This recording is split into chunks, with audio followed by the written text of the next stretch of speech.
Hello दोस्तों, स्वागत है आप सभी का रोजगार मनी चैनल पर। दोस्तों, आज हम आपके लिए भारत का विभाजन एवं स्वतंत्रता 1947 से संबंधित कुछ महत्वपूर्ण क्वेश्चन लेकर आए हैं जो बार बार एग्जाम में पूछे जाते हैं। दोस्तों, इसका पार्ट फर्स्ट हम आपको पहले ही करा चुके हैं, तो चलिए स्टार्ट करते हैं पार्ट सेकंड क्वेश्चन नंबर 26 से। आपका क्वेश्चन नंबर 26 है, 14 या 15 अगस्त 1947 की मध्य रात्रि को अंतरिम संसद के रूप में किसने सत्ता ग्रहण की थी? केंद्रीय लेजिस्लेटिव असेंबली, संविधान सभा, अंतरिम सरकार, चैम्बर ऑफ प्रिंसेस। आपका सही उत्तर हो जाएगा ऑप्शन बी, संविधान सभा। 14-15 अगस्त 1947 की मध्य रात्रि को अंतरिम संसद के रूप में संविधान सभा ने सत्ता ग्रहण की थी। इसको याद रखेंगे। चलिए अगला क्वेश्चन देखते हैं, क्वेश्चन नंबर 27। 14-15 अगस्त 1947 की मध्य रात्रि केंद्रीय असेंबली में इकबाल का गीत हिंदुस्तान हमारा तथा जनगण मन किसने गाया था? रामेश्वरी नेहरू, मीराबेन, सुचेता कृपलानी, एम.एस. सुब्बुलक्ष्मी। आपका सही उत्तर हो जाएगा ऑप्शन सी, सुचेता कृपलानी। 14-15 अगस्त 1947 की मध्य रात्रि केंद्रीय असेंबली में जनगण मन तथा इकबाल का गीत सारे जहां से अच्छा हिंदुस्तान हमारा श्रीमती सुचेता कृपलानी ने गाया था। इसको याद रखेंगे। चलिए अगला क्वेश्चन देखते हैं, क्वेश्चन नंबर 28। पहले अवसर पर भारत के प्रधानमंत्री की नियुक्ति किसने की थी? गवर्नर जनरल ने, ब्रिटिश सम्राट ने, महात्मा गांधी ने, वायसराय ने।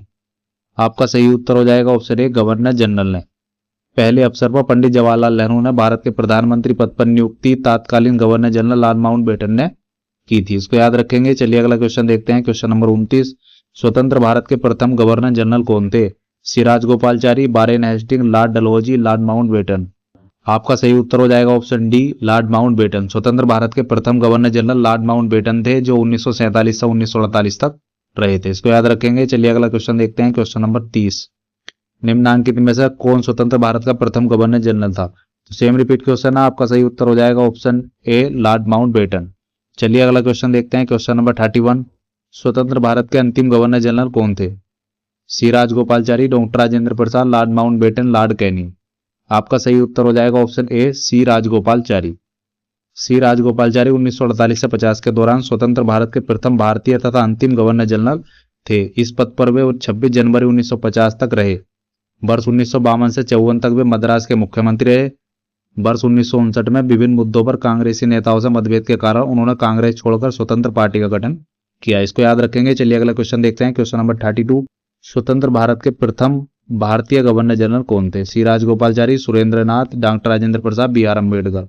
तो भारतीय गवर्नर जनरल जो थे वो सबसे पहले थे सी राजगोपालचारी। इसको याद रखेंगे। चलिए अगला क्वेश्चन देखते हैं, क्वेश्चन नंबर 33। भारत के प्रथम तथा अंतिम भारतीय गवर्नर जनरल कौन थे? तो अंतिम भारतीय governor general, same repeat question. आपका सही उत्तर हो जाएगा ऑप्शन सी राजगोपालचारी।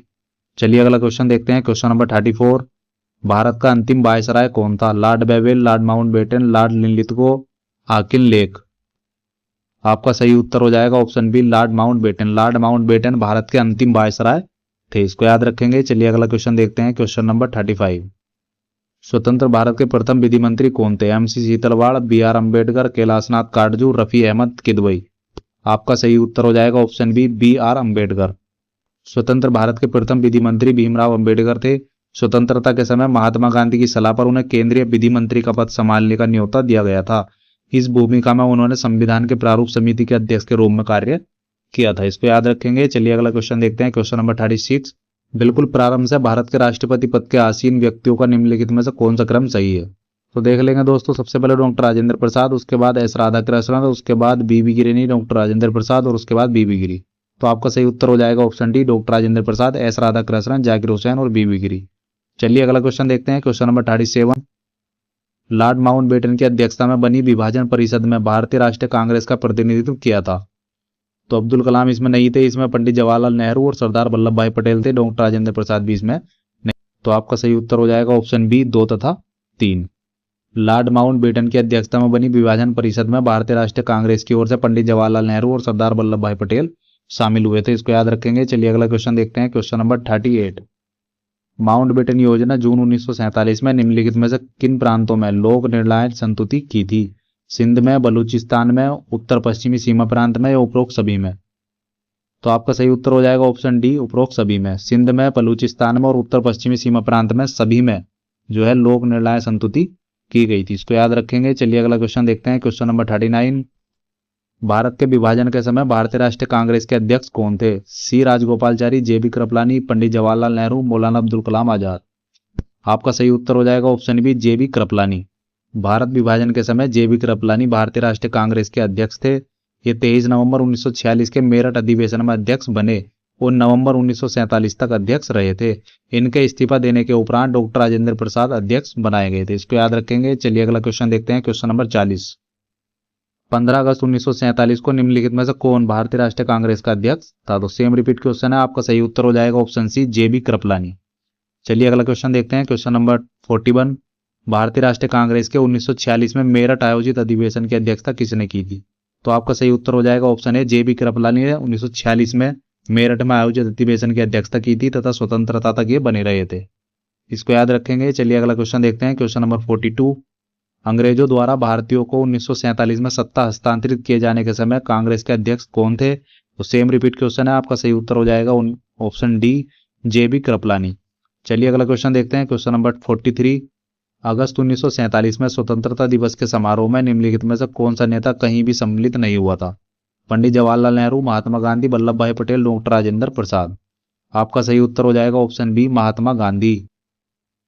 अगस्त 1947 में स्वतंत्रता प्राप्ति के अवसर पर महात्मा गांधी बंगाल के नोआखली में होने वाले सांप्रदायिक दंगों को शांत करा रहे थे। तो इसको याद रखेंगे।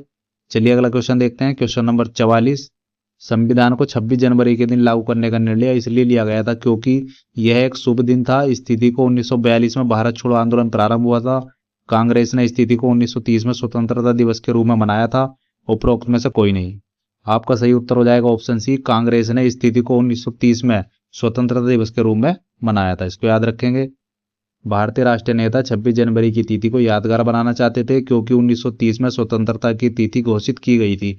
इसी कारण नवंबर 1949 में संविधान तैयार हो जाने के बाद भी 26 जनवरी 1950 को पूर्णतः लागू करने का निर्णय लिया गया तथा 26 जनवरी को गणतंत्र दिवस के रूप में घोषित किया गया। इसे याद रखेंगे। चलिए अगला क्वेश्चन देखते हैं। Question number 45।